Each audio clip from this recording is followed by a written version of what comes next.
Vonciel Jones-Hill, thank you so much for joining us. We appreciate it.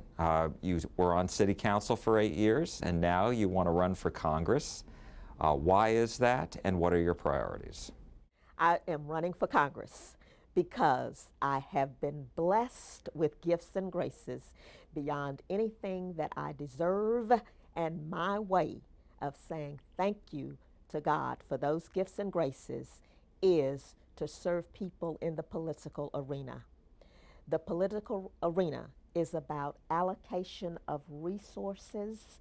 Someone has to go to Washington and speak for the people of District 30. They can't all go themselves. They need to go to work. They need to take care of their children.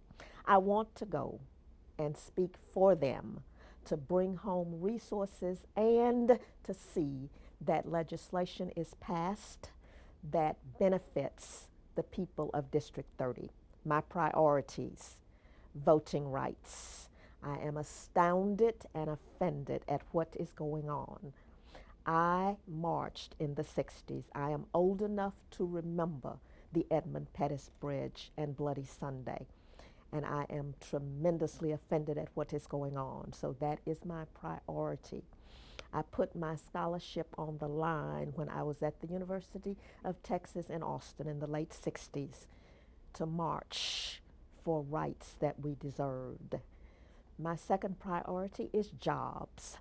Everyone should have the opportunity to earn a good living, to be able to pay for excellent housing, to be able to educate their children in the manner that they choose. My next priority is education. I have been blessed to have a good opportunity at education. I have 5 earned degrees and 1 honorary degree. That education has allowed me to come from a shotgun house in Mississippi to being a member of the governing body of the 9th largest city in America, to sitting on the bench, to being able to practice law, and to be an ordained Methodist minister.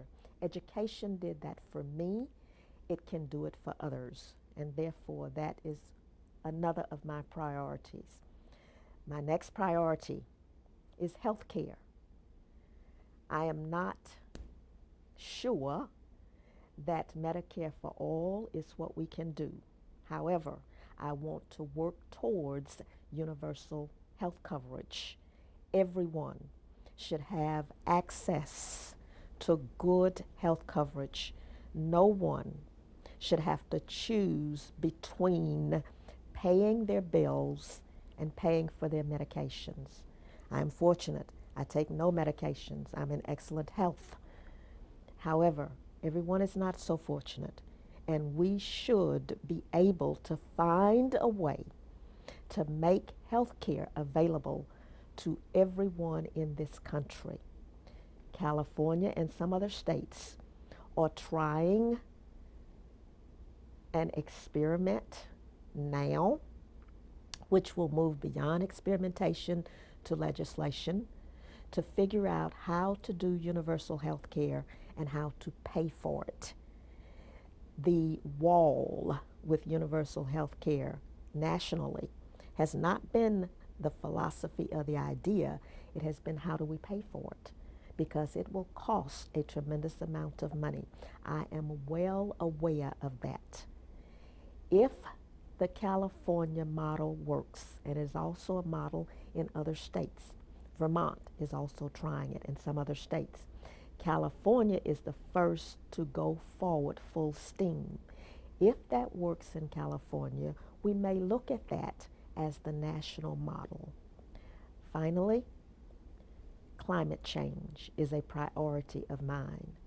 We cannot, we must not destroy this earth. It is the only one we've got. It's the only one we're going to get.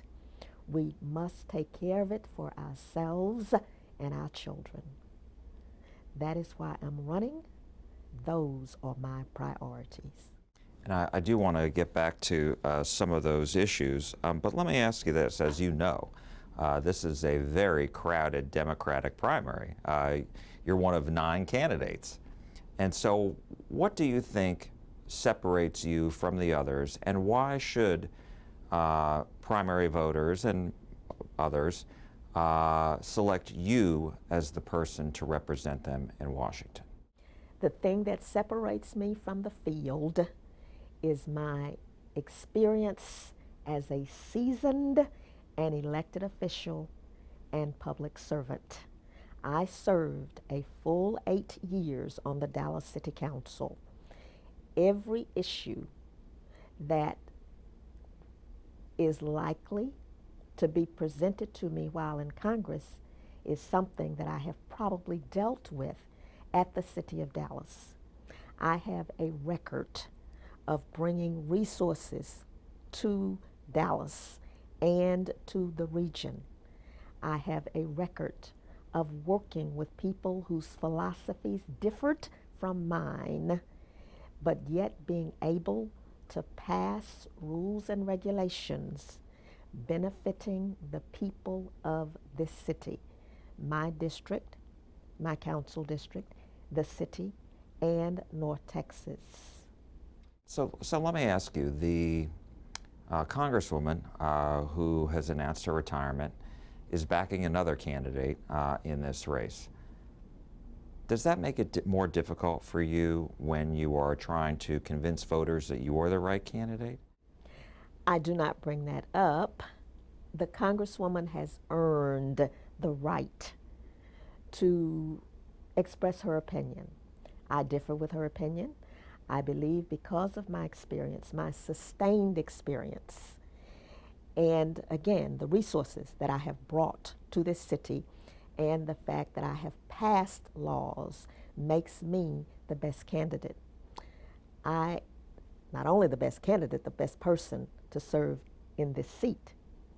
I have brought millions of dollars to this city and to this region. Millions. There is a record of that.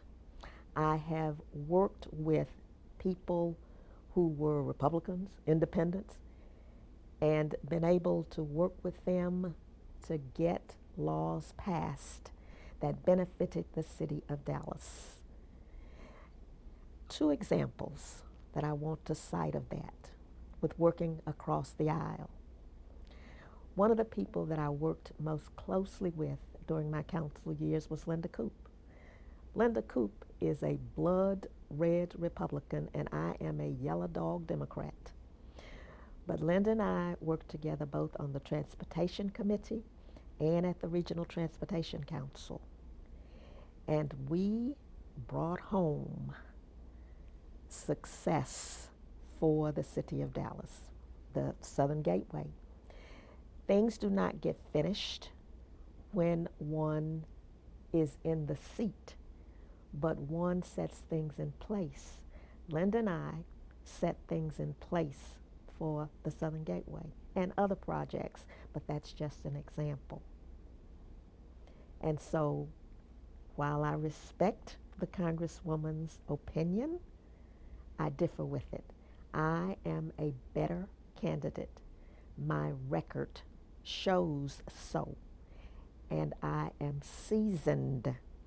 That experienced and seasoning in working as an elected official sets me apart and will give me an edge in Washington.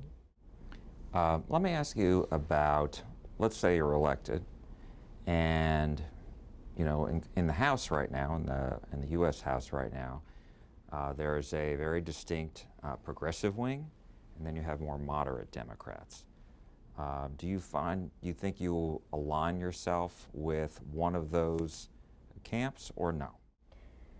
I will work with everyone. That is my philosophy, that is my style. If one wants to label me, instead of just looking at how I've worked inclusively, if one wants to label me, then the label would be a left of center moderate. Do you think this is going to go to a runoff? Yes. Let me ask you about, because you talked about your priorities. One thing that we do know is President Biden said the other day regarding Build Back Better that if necessary, let's move it piece by piece. Is there anything in Build Back Better that you think is definitely a top priority that you would want to see passed first, if in fact it does have to go piece by piece? Healthcare. That is what I would want to go first. Now, I would want jobs and childcare to go, and climate change to go very quickly there afterwards. But I would want healthcare to go first. I think that healthcare is almost at a crisis in our country. Too many people are uninsured. Too many people are sick. Too many people are making choices about their health because of finances. And that's what I would like to have go first. How, in Texas, as you know, they have rejected expanding Medicaid. So what do you think the solution is?